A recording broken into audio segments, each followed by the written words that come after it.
ทิทิเยปฏิสังภิธัมมัตตสังฆังตถาวุตภิธัมมัตต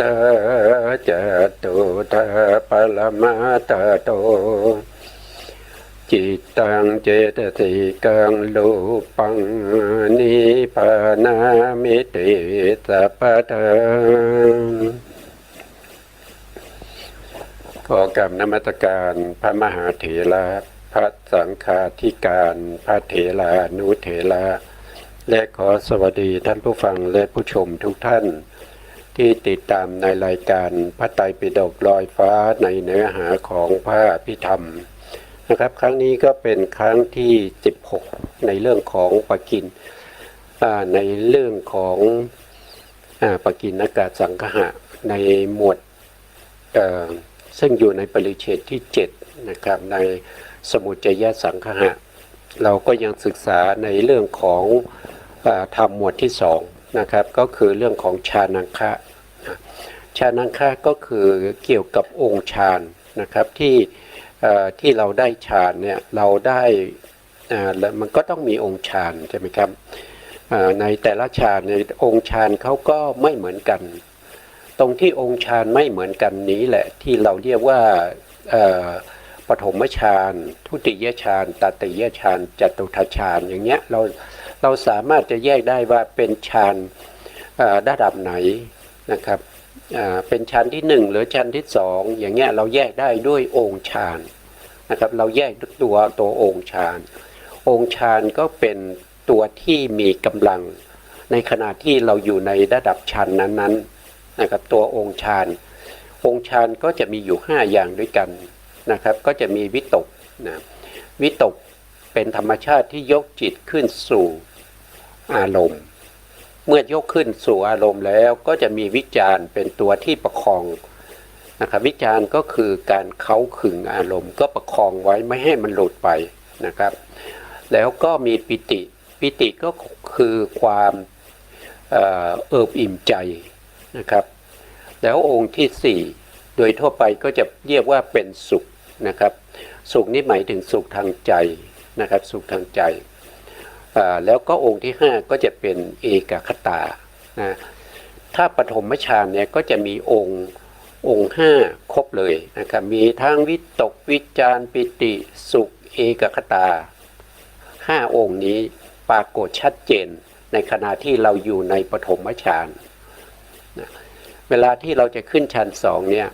เราจะต้องละองค์ฌานที่มันหยาบนะครับมันหยาบมันขึ้นฌาน2ไม่ได้นะครับก็เช่นตัววิตกนะครับวิตกเจตสิกนี้เป็นองค์ฌานที่มันหยาบนะเพราะฉะนั้นเราก็ต้องละตัววิตกนะพยายามที่จะละวิตกถ้าละวิตกได้นะครับองค์ฌานก็จะเหลือ4นะครับก็จะเหลือวิจารปิติสุขเอกคตาองค์ฌาน4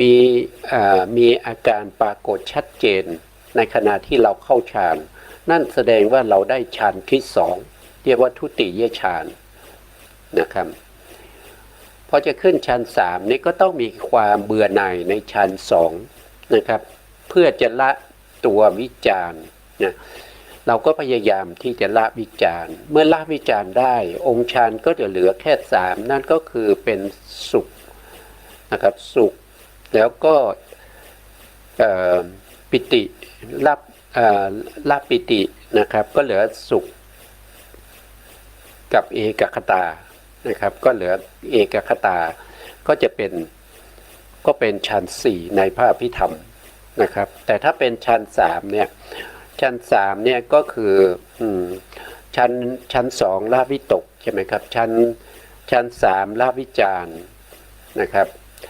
พอฌาน4ก็ต้องละปิตินะครับอันนี้ก็ถ้าละปิติได้ก็เหลือองค์ฌานอยู่2นั่นก็คือเอกคตา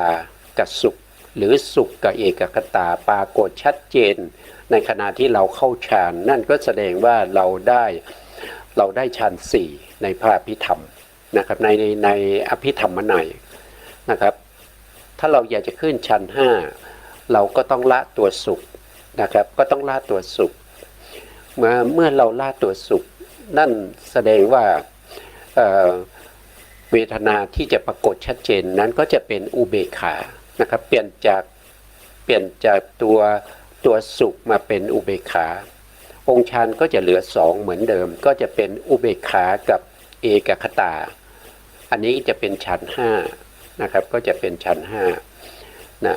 ทวนอีกทีนะครับถ้าเป็นฌาน1เนี่ยมีองค์ฌาน5นะครับก็คือมีทั้งวิตกวิจารปิติสุขเอกคตาแต่ถ้าขึ้นฌาน2ในแห่งพระอภิธรรมก็จะละตัววิตกละองค์ฌานไป1นะครับก็จะเหลืออยู่4นั่นก็คือวิจารปิติสุขเอกคตาอันนี้เป็นฌานที่2ถ้าขึ้นฌาน3ก็ต้องละตัววิจารนะครับก็จะเหลือปิติสุขเอกคตาก็จะได้ฌาน3ถ้าขึ้นฌาน4ก็ละตัวปิติก็จะเหลือสุขกับเอกคตานะครับก็จะเป็นฌาน4ถ้าขึ้นฌาน5ก็ต้องเปลี่ยนจากสุขไปเป็นอุเบกขานะครับเป็นอุเบกขากับเอกคตาก็จะเป็นฌาน5นะครับซึ่งต่างกับในแห่งพระสูตรเนี่ยในแห่งพระสูตรเนี่ยเขาจะมีฌานนะครับอยู่ด้าน4ระดับ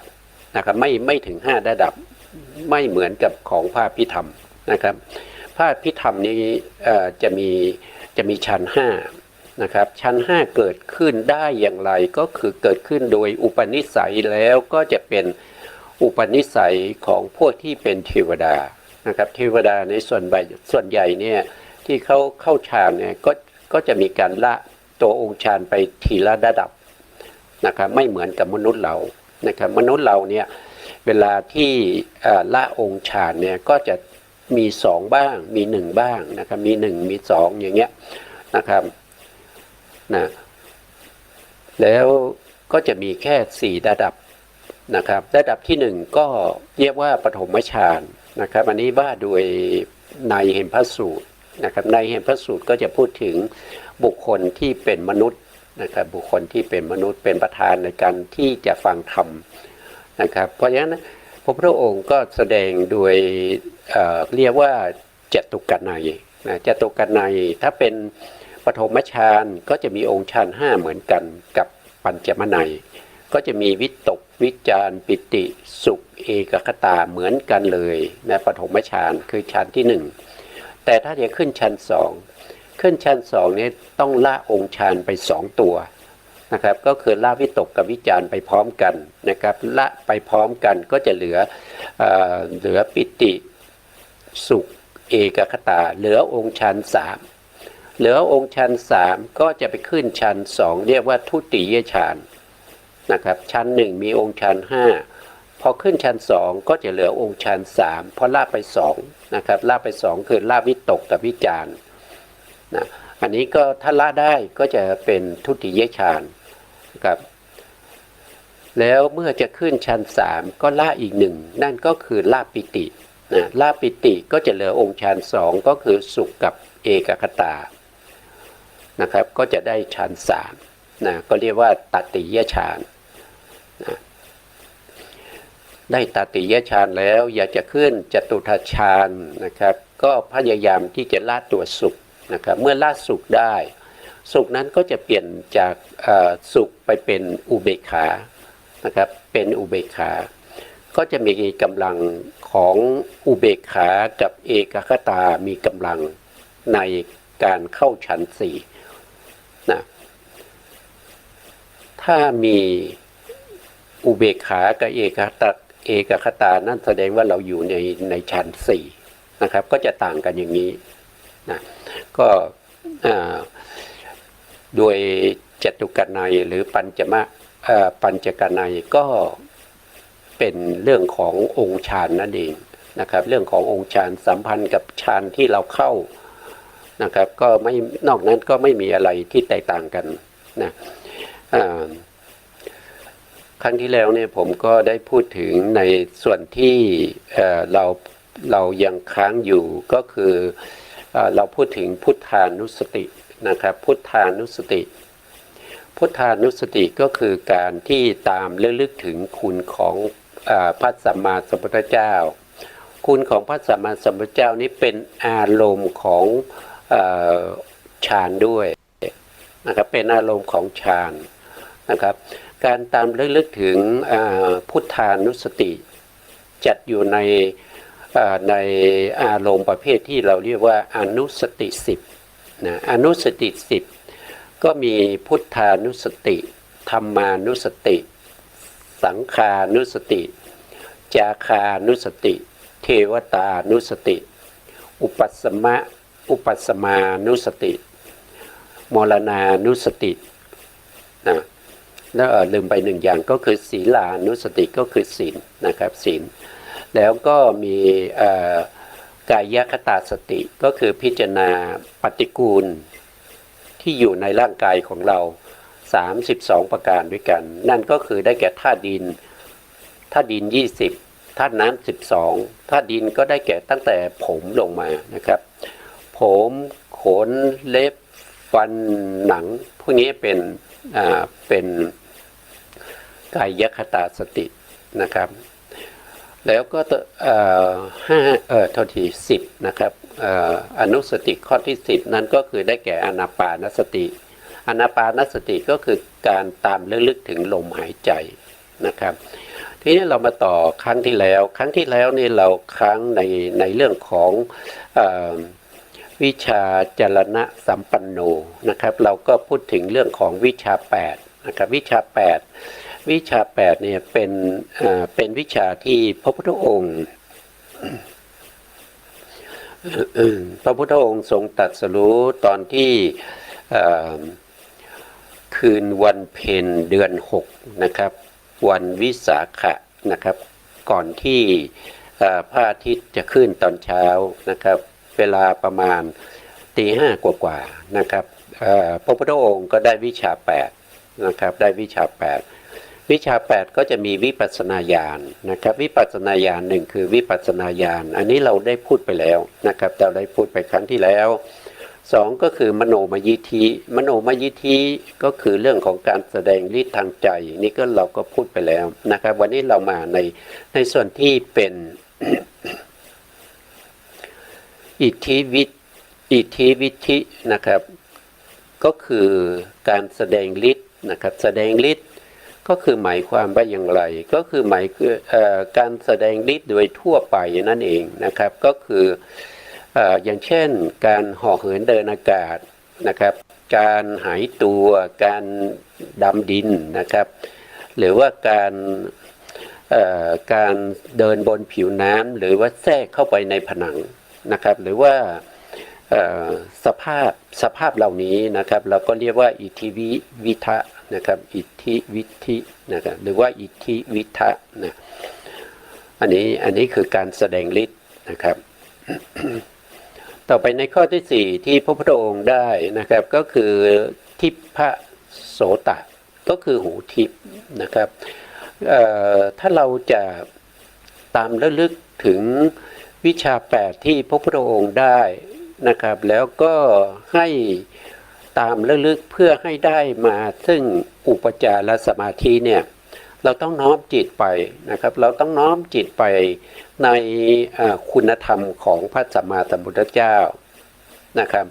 พระพุทธองค์ทรงมีตาทิพย์นะครับตาทิพย์ของพระพุทธองค์เนี่ยนะครับจะเป็นประเภทตาแห่งปัญญานะครับตาปัญญานะครับไม่ใช่ตาทิพย์โดยธรรมดาทั่วไปนะครับคือการเห็นสิ่งที่เขาปิดบังเอาไว้นะครับหรือว่าสิ่งที่มันเล็กน้อยนะแล้วเขาก็ปิดบังไว้อย่างเช่นถ้าเขาเอาเข็มนะครับเข็มเย็บผ้านี้ไปทิ้งลงกลางมหาสมุทรอย่างเงี้ยนะครับพระพุทธองค์ก็สามารถที่จะรู้ได้ว่าใช้ตาทิพย์ในการที่จะรู้ว่า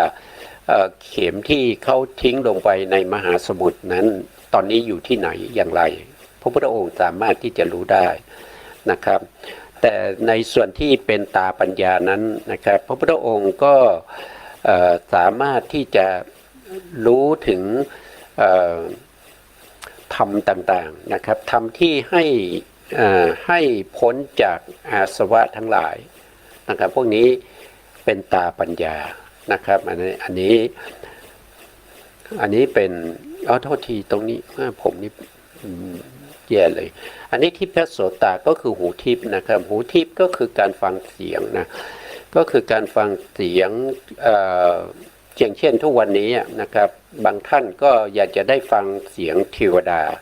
นะครับอย่างเช่นสุนัขขตะลิปชีวีนะสุนัขขตะลิปชีวีเนี่ยเข้ามาบวชด้วยศรัทธานะครับเมื่อมาบวชอยู่ในพระพุทธศาสนามีศรัทธาก็จะติดตามพระพุทธองค์นะครับติดตามพระพุทธองค์คอยปฏิบัติพระพุทธองค์นะครับเป็นช่วงระยะเวลาหนึ่งนะครับแล้วเขาก็อยากจะเรียนวิชานะครับอยากจะเรียนวิชาประเภทที่เห็นเทวดานะครับพระพุทธองค์ตรวจสอบแล้วว่า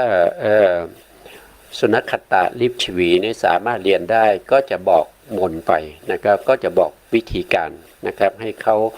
าก็สามารถที่จะทำเรื่องของตาทิพย์ได้นะครับเมื่อเขาทำตาทิพย์ได้แล้วเนี่ยอยู่มาไม่นานเขาก็อยากจะฟังเสียงคือว่าเขาทำตาทิพย์เนี่ยเขาเห็นใช่ไหมเขาเห็นเทวดานะครับเขาเห็นเทวดาแต่เขาฟังเสียงเทวดาไม่ได้เห็นเทวดากำลังคุยกันไม่รู้ว่าคุยเรื่องอะไรก็อยากจะได้หูทิพย์นะครับก็อยากจะได้ทิพโสตก็ทูลขอพระพุทธองค์นะครับให้พระพุทธองค์ทรงแนะนำวิธีการในการที่จะประพฤติปฏิบัติให้ได้มาซึ่งทิพโสตนะพระพุทธองค์ก็ดูด้วยสัพพัญญุตญาณดูอนาคตังสญาณแล้วก็ดูอนาคตนะครับว่าบุคคลคนนี้จะสามารถที่จะมีหูทิพย์ได้ไหมนะครับเมื่อดูแล้วเนี่ยสุนัขขตะลิปชวีเนี่ยเขาเคยทำกรรมที่ทำให้ไม่มีทิพโสตนะครับก็คือเขาเคยที่ทำร้ายภิกษุนะครับทำร้ายภิกษุด้วยการตบหูนะครับทำให้ภิกษุนั้นหูไม่ได้ยินหูหนวกไปนี่นะครับเพราะฉะนั้นก็กรรมนั้นก็ส่งผลมาให้สุนัขขตะลิปชวีเนี่ยไม่สามารถที่จะมีทิพโสตได้นะครับพระพุทธองค์เห็นดังนั้นก็ไม่ได้แสดงธรรมที่ดำเนินไปสู่ทิพโสตสุนัขขตะลิปชวีนะครับสุนัขขตะลิปชวีนี่เขาเป็นเจ้าชายนะเขาเป็นเจ้าชายแห่งเมืองไผ่สาลีเมืองไผ่สาลีเนี่ยเขาปกครองด้วยเขาเรียกว่าเป็นประชาธิปไตยนะครับมีเจ้าปกครองเป็นพันนะมีเจ้าเมืองเป็นพันก็เหมือนกับปัจจุบันนี้ก็คือเป็นหมู่บ้านนะครับมีหมู่บ้านแล้วเขาจะมีการคัดเลือกนะครับในการคัดเลือกบุคคลขึ้นมาเป็นคล้ายๆเป็นกษัตริย์เป็นประธานพูดง่ายๆเป็นกษัตริย์ของกษัตริย์นั่นแหละนะครับก็เปลี่ยนกันไปนะครับเขาจะมีความสามัคคีกันนะแล้วสุนัขขตะลิปชวีนี่ก็เป็นเจ้าชายองค์หนึ่งในพันในกษัตริย์ทั้งพันองค์เหล่านั้นนะครับแล้วก็มีศรัทธามาบวชนะครับก็ได้ทิพจักขุคือสามารถมีตาทิพย์เห็นได้แต่ไม่สามารถที่จะทำทิพโสตได้นะครับด้วยกรรมเก่านะด้วยกรรมเก่าของเขานะครับเพราะนั้นพระพุทธองค์ก็ไม่ได้แสดงนะครับอยู่มาไม่นานนะครับสุนัขขตะลิปชวีนี้ก็ไม่พอใจไม่ใช่ไม่ค่อยพอใจคือเขาไม่พอใจ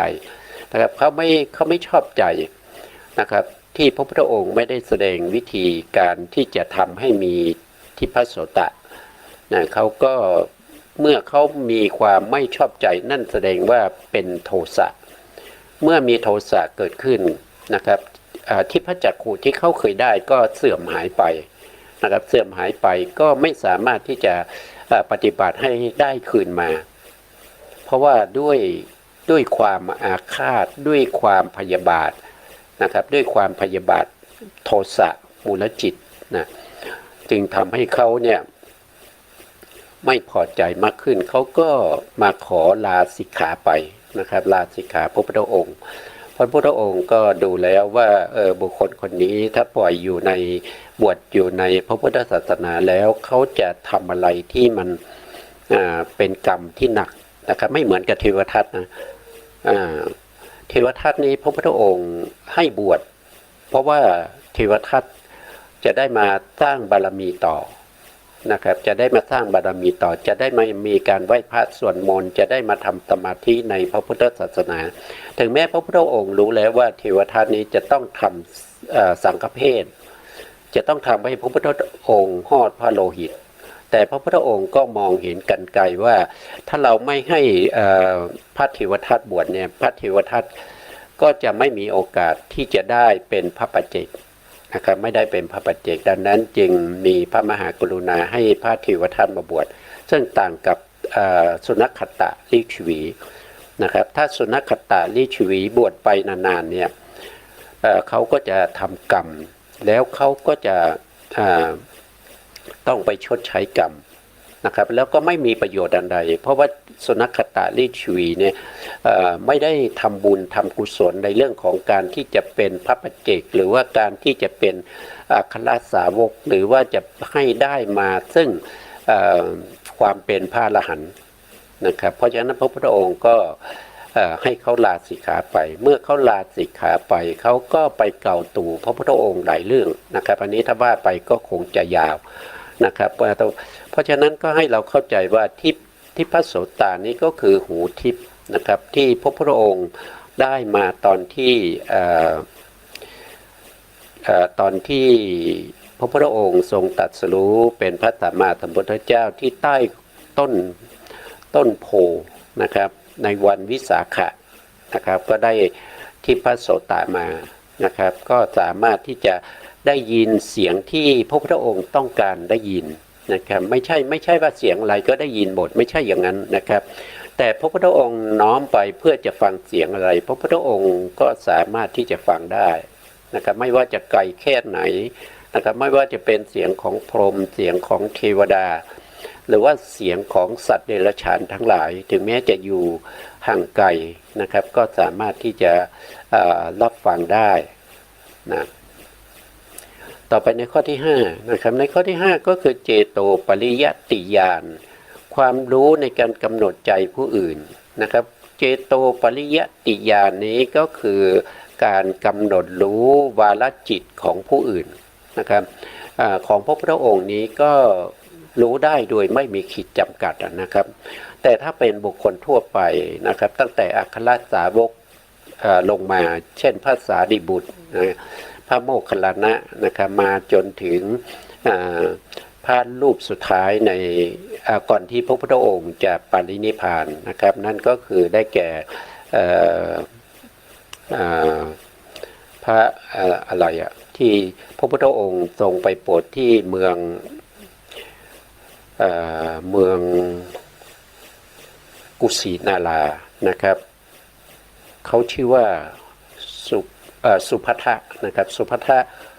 ซึ่งเป็นนักบวชในศาสนาอื่นนะครับก็มาเข้าเฝ้าพระพุทธองค์นะครับก่อนที่พระพุทธองค์จะปรินิพพานนะครับแล้วก็พระอานนท์ก็ไม่ให้เข้านะครับเพราะว่าจะไปรบกวนพระพุทธองค์เพราะพระพุทธองค์กำลังจะปรินิพพานนะครับก็มีโรคเบียดเบียนหลายอย่างนะครับก็ไม่ให้เข้านะครับ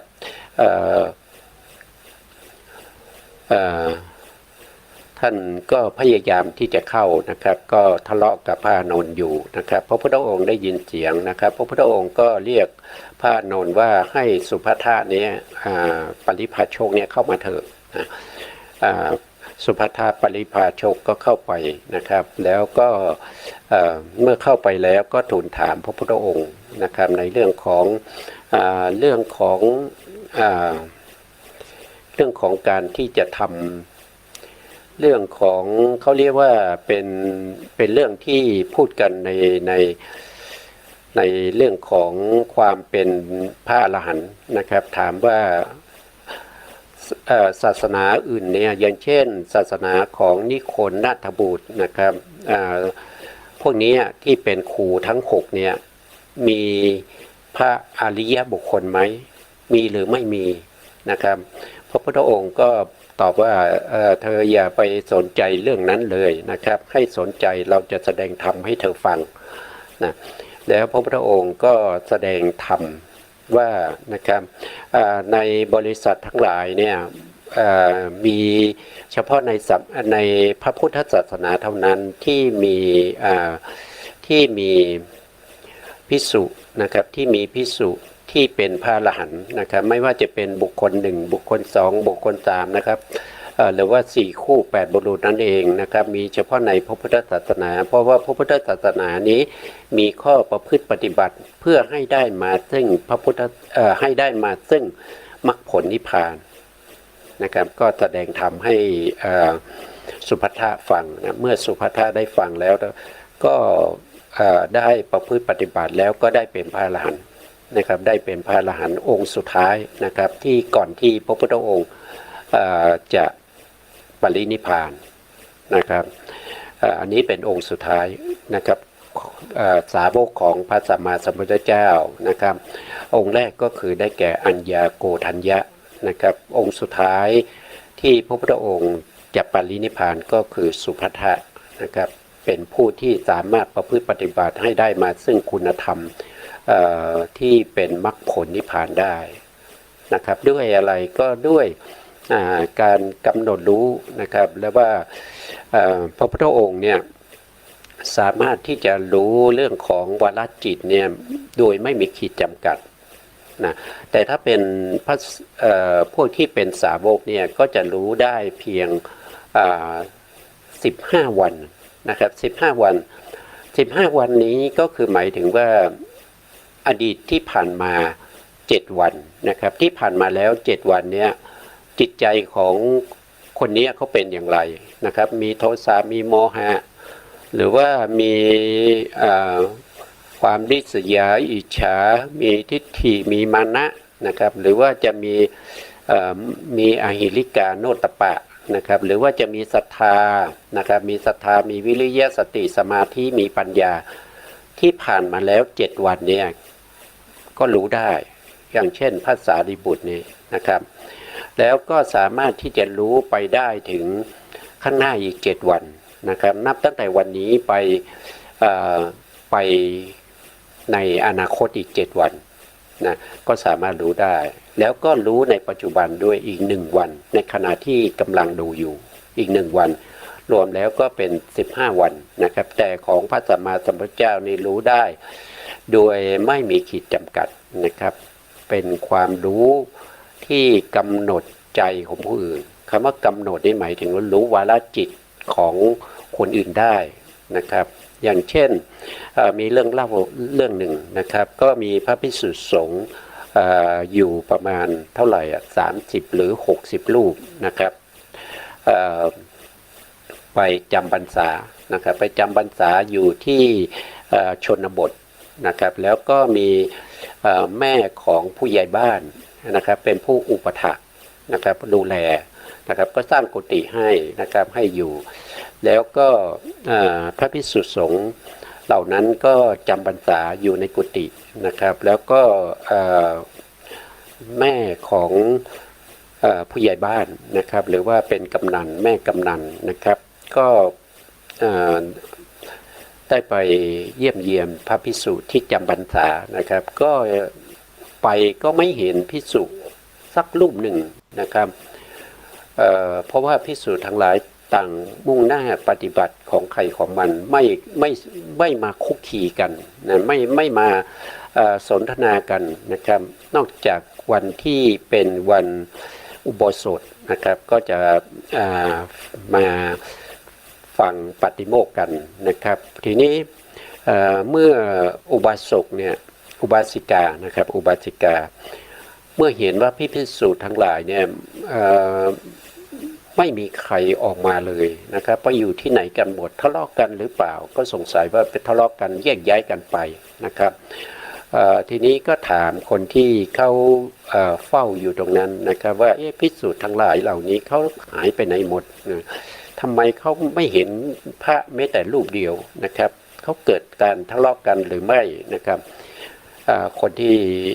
ดูแลนะครับก็บอกว่าไม่ใช่นะครับเพราะภิกษุเหล่านี้เขาตั้งใจในการปฏิบัตินะเขาจึงไม่พูดคุยกันนะครับเขาจะมารวมตัวกันอีกทีก็ตอนที่เป็นวันอุโบสถนะครับอุบาสิกาท่านก็ได้เข้าใจนะครับแล้วถ้าอยากพบพระภิกษุสงฆ์นี้ทำยังไงก็ให้ข้อละฆังนะครับถ้าข้อละฆังพระภิกษุสงฆ์ก็จะมานะครับเขาก็ข้อละฆังแล้วก็มานะครับภิกษุก็มารวมตัวกันนะครับ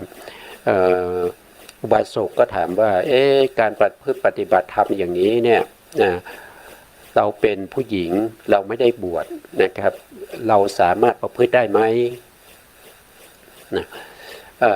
ภิกษุเหล่านั้นก็ตอบว่าสามารถประพฤติได้นะครับโดยแนะนำวิธีการในการประพฤติปฏิบัตินะทีนี้แนะนำแล้วท่านก็ไปประพฤติปฏิบัติทีนี้เวลาประพฤติปฏิบัติแต่ไม่นานนะไม่ถึงเดือนมั้งครับถ้าจับไม่ผิดนะครับท่านก็ได้ถึงอนาคามีนะครับได้ถึงอนาคามีแล้วท่านก็ได้เจโตปริยัติญาณด้วยท่านได้รู้วาระจิตด้วยนะครับอุบาสิกาองค์นี้นะครับท่านเป็นพระอริยะบุคคลเราก็ต้องเรียกว่าเป็นองค์นะครับองค์นี้ได้เจโตปริยัติญาณด้วยนะครับทีนี้ก็ใช้เจโตปริยัติญาณในตรวจสอบพระภิกษุทั้ง60รูปตรวจสอบแล้วก็เห็นว่าพระภิกษุทั้ง60รูปในไม่มีรูปไหนเลยที่เป็นพระอริยะนะครับยังไม่ได้เป็นพระอริยะเลยนะครับทำไมปฏิบัติมาเดือน2เดือนแล้วนะครับแต่ก็ยังไม่ได้คุณธรรมเลยนะท่านก็ตรวจสอบไปอีกนะครับตรวจสอบไปก็เห็นว่าที่อยู่ก็เป็นที่สบายนะครับมีสัพพยะนะครับแล้วก็อากาศก็ดีนะครับแล้วก็สถานที่ก็ดีทำไมถึงไม่ได้คุณธรรมวิเศษนะครับก็ดูไปก็เห็นว่าพระภิกษุเหล่านี้เนี่ยเขาแต่ละรูปเนี่ยเขาฉันอาหารเนี่ยเขาไม่อาหารเนี่ยไม่เป็นสัพพยะต่อภิกษุเหล่านี้นะครับก็ติดที่อาหารนะครับทีนี้อุบาสิกานะครับก็ต้องปรุงอาหารให้ภิกษุแต่ละรูปให้ตรงตามที่เขาต้องการนะครับเมื่อทำอย่างนั้นแล้วเนี่ยพระภิกษุเหล่านี้ก็สามารถที่จะประพฤติปฏิบัติให้ได้มาซึ่งคุณวิเศษนะครับเขาก็ได้เป็นตรัสรู้เป็นพระอรหันต์ก็มีเป็นพระอนาคามีก็มีนะครับได้คุณธรรมวิเศษทุกรูปนะครับทีนี้พระภิกษุเหล่านั้นก็ถามนะครับอุบาสิกาก็เรียนให้ภิกษุรู้ว่าเขากำหนดจิตได้เขารู้ว่าพระภิกษุแต่ละรูปเนี่ยชอบอาหารประเภทไหนนะครับเมื่อได้อาหารที่เป็นสัพพยะแก่การประพฤติปฏิบัติแล้วก็ทำให้ได้คุณธรรมวิเศษนะครับก็บอกว่าอย่างนี้นะครับแล้วออกพรรษานะพระภิกษุทั้งหลายก็กลับไปเฝ้าพระพุทธองค์นะครับได้เป็นพระอรหันต์ทั้งหมดนะครับกลับไปเฝ้าพระพุทธองค์พระพุทธองค์ก็ถามถึงความเป็นอยู่นะครับพระภิกษุก็บอกว่าได้รับอุปถากจากอุบาสิกาบ้านนู้นบ้านนี้นะครับท่านเป็นคนที่ได้ถึงพระอนาคามีแล้วก็ได้เจโตปริยัติญาณรู้วาระจิตด้วยนะครับภิกษุที่อยู่บริเวณนั้นได้ยินนะครับว่าพระภิกษุ60รูปนี้ได้พูดคุยคือได้ทูลให้พระพุทธองค์ทราบนะครับก็เลยอยากจะลองนะครับ อยากจะลองก็เดินทางไปนะครับไปที่หมู่บ้านนั้นนะครับแล้วก็ไปขอจำพรรษาที่นั่นนะครับแล้วก็ทดลองหลายอย่างนะครับ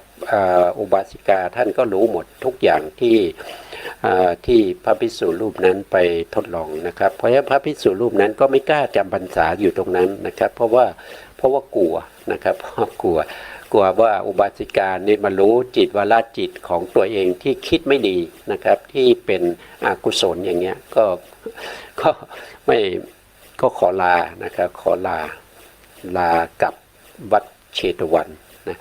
อันนี้ก็เป็นเรื่องเล่าย่อๆถ้าสนใจก็ไปอ่านในชาดกนะครับในชาดกน่าจะมีนะครับเรื่องของการรู้วาระจิตนะครับเรื่องของเจโตปริยัติญาณนะครับต่อมานะครับนอกจากนั้นพระพุทธองค์ยังระลึกชาติได้นะครับก็เรียกว่าบุพเพนิวาสานุสติญาณนะครับบุพเพนิวาสานุสติญาณคือการระลึกชาตินะครับระลึกชาติระลึกชาติก็โดยไม่มีขีดจำกัดนะครับไม่มีขีดจำกัดนะผู้ที่ระลึกชาติได้ที่เป็นสาวกเนี่ยเขามีขีดจำกัดนะครับมีพระภิกษุมีพระสารีบุตรนะครับท่านเป็นผู้ที่ระลึกชาติได้มากในเขาเรียกว่าใน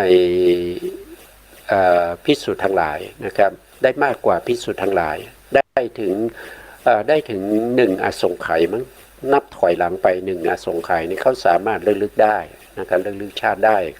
นะครับแล้วก็ภิกษุณีก็มีนะครับมีอยู่รูปหนึ่งนะครับที่สามารถที่จะระลึกชาติได้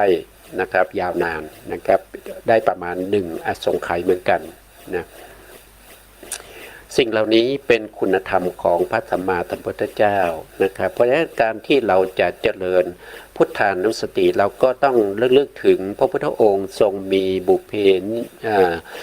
พนิวาสานุสติญาณนะครับเรียกว่าพระพุทธองค์นี่มีความสามารถในการระลึกชาติได้นะครับในการที่สามารถที่จะเห็นสิ่งต่างๆในอดีตชาตินะครับโดยไม่มีขีดจำกัดอย่างนี้แล้วก็น้อมจิตนึกไปนะครับอันนี้ก็เป็นพุทธานุสตินะครับแล้วข้อที่7ก็คือทิพจักขุนั่นก็คือตาทิพย์นะครับอันนี้ก็ตาทิพย์นะสามารถจะเห็นสิ่งต่างๆที่เขาซ่อนไว้นะครับหรือว่าถึงแม้ว่าจะเล็กน้อยขนาดไหนก็สามารถที่จะเห็นได้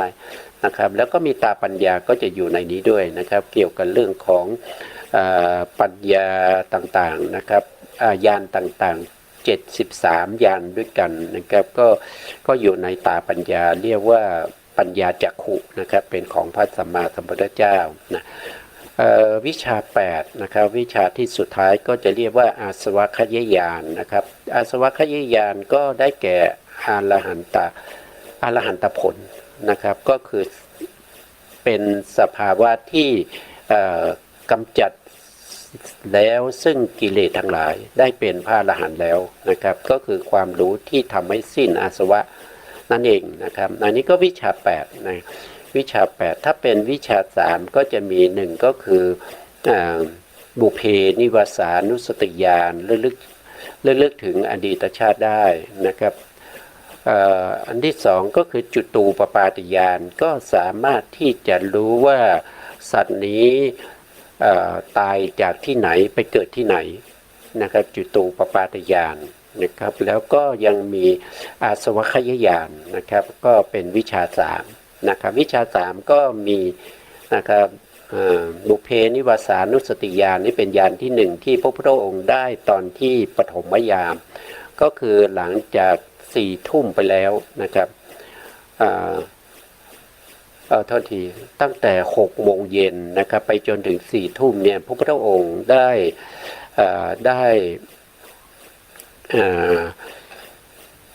ต่อสู้กับมารนะครับมารก็มารบกวนนะครับในขณะที่พระพุทธองค์กำลัง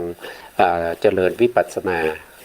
นะครับหลังจากนั้นที่มารพ่ายแพ้ไปแล้วเนี่ยพระพุทธองค์ก็ได้บุพเพนิวาสานุสติญาณก็คือสามารถที่จะระลึกชาติได้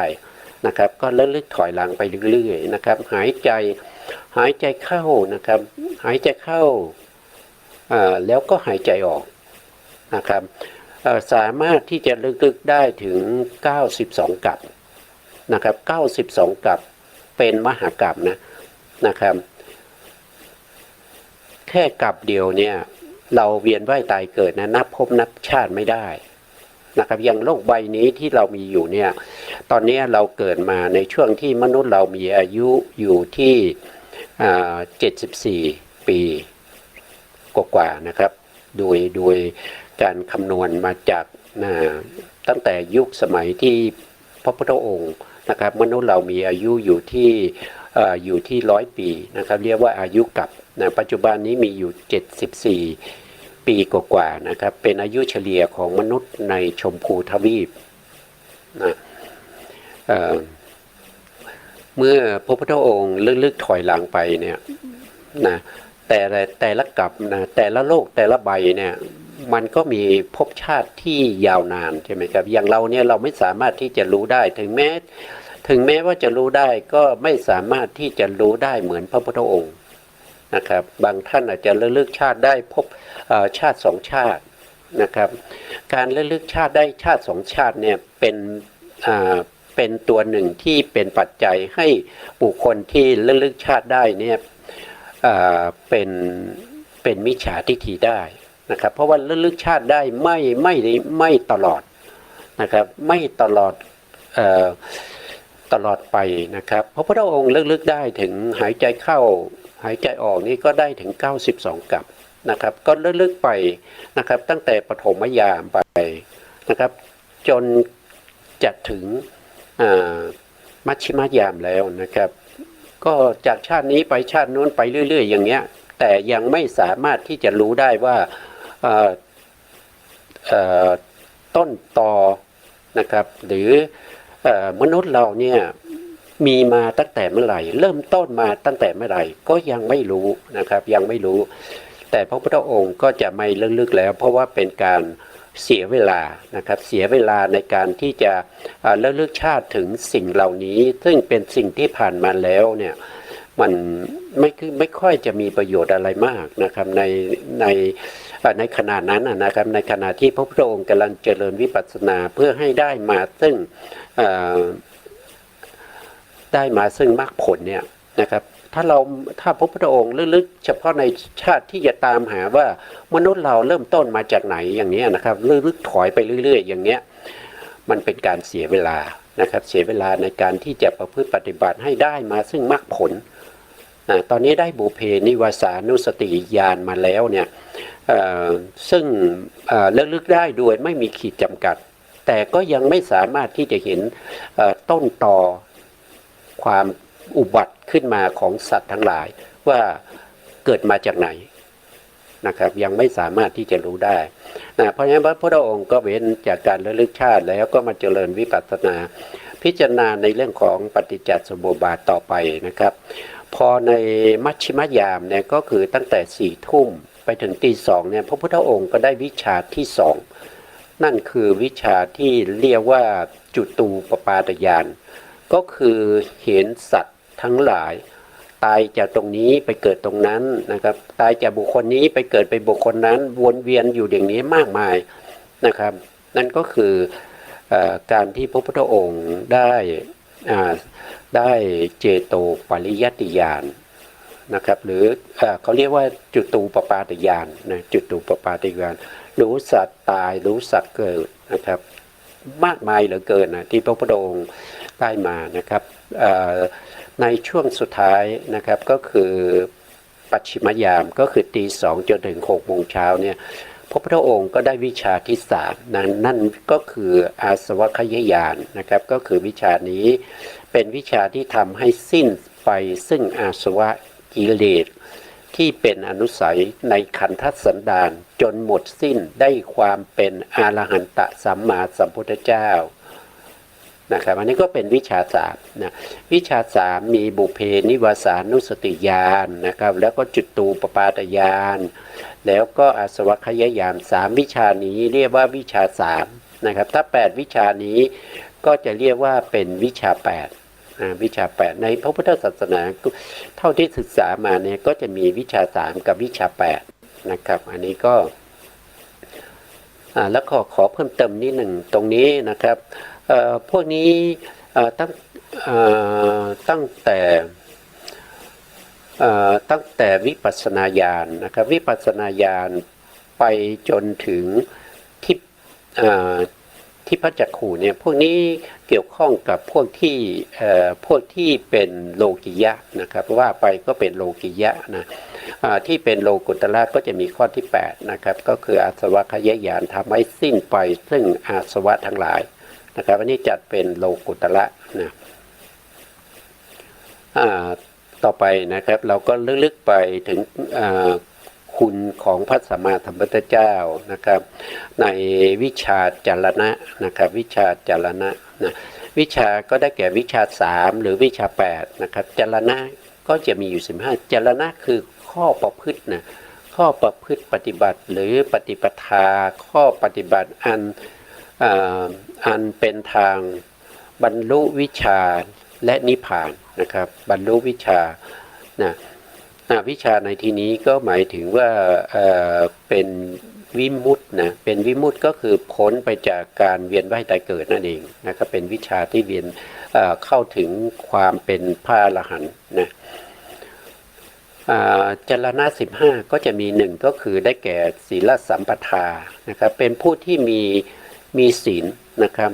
มีการสำรวมในพระปาติโมกข์นะครับพระปาติโมกข์ของพวกเราก็คือได้แก่ศีล5นะครับถ้าเป็นของสามเณรก็ศีล10ถ้าเป็นของแม่ชีก็ศีล8นะครับถ้าเป็นของพระภิกษุก็227ถ้าเป็นของภิกษุณีก็311นะครับเหล่านี้เป็นปาติโมกข์นะครับเป็นปาติโมกข์เป็นศีลที่เราจะล่วงละเมิดมิได้นะครับถ้าเราปฏิญาณตนว่าเป็นอะไรเป็นพระภิกษุสงฆ์ก็ต้องมี227ถ้าเราเป็นสามเณรก็ต้องรักษาศีล10อย่างเงี้ยเป็นอุบาสกอุบาสิกาก็ต้องมีศีล5ถ้าเป็นแม่ชีก็ต้องศีล8อย่างเงี้ยเราศีลเหล่านี้เป็นศีลที่เป็นปาติโมกข์นะครับศีลที่เราต้องรักษานะครับเพราะว่าเราเป็นอะไรเราเป็นชาวพุทธนะครับเราก็ต้องมีการให้ทานแล้วก็ต้องมีศีลด้วยนะศีลก็คือศีลเหล่านี้นะครับพร้อมด้วยอาจาระและโคจรอาจาระนี่ก็คือมารยาทนะครับมารยาทในการ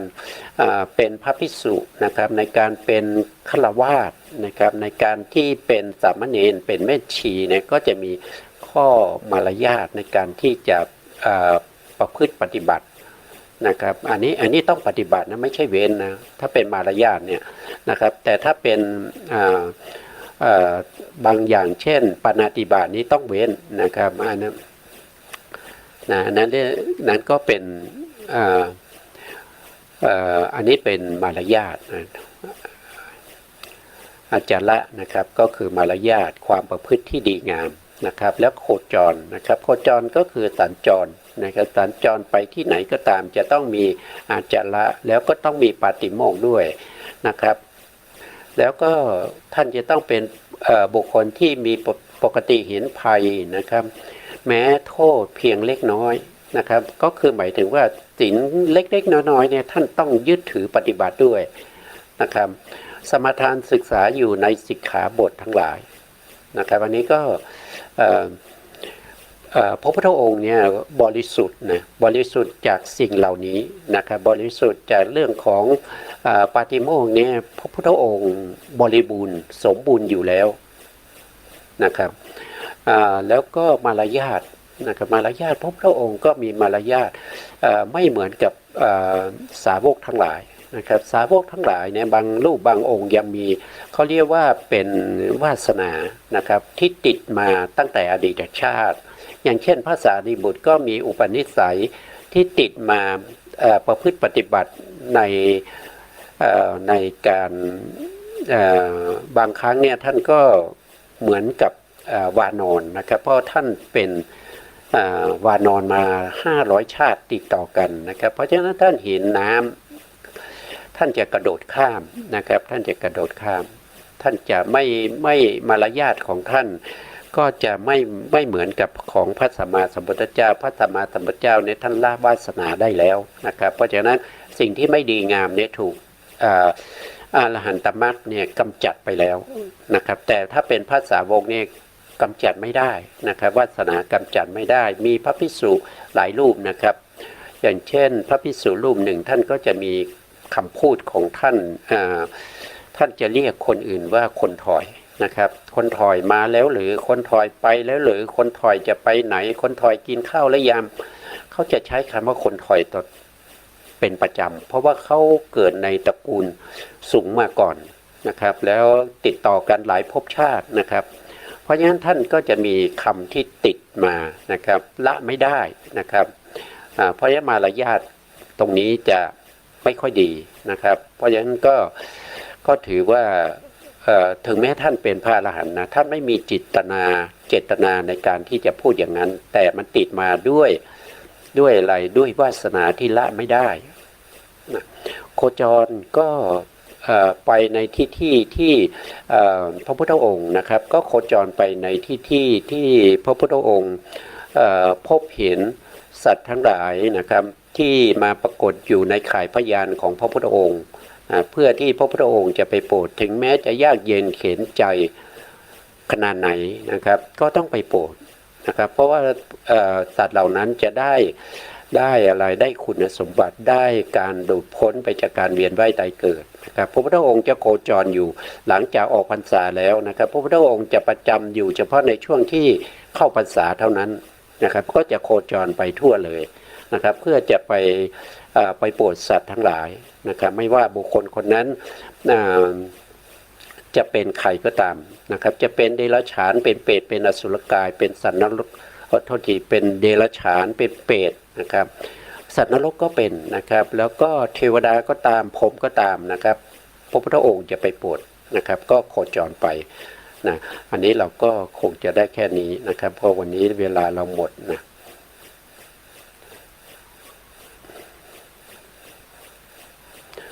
วันนี้เราก็พูดถึงอนุสตินะครับอย่าลืมว่าเราพูดถึงหัวข้อที่เป็นอนุสติก็คือพุทธานุสติอยู่ยังไม่จบนะครับก็มาต่อในโอกาสต่อไปในครั้งหน้านะครับ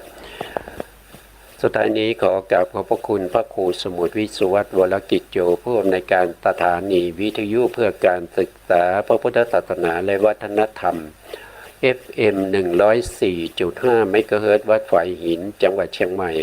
แล้วขอกราบขอบพระคุณพระครูปริยัติยานุศาสตร์ขอบคุณท่านผู้ฟังและผู้ชมทุกท่านพบกันใหม่ในโอกาสต่อ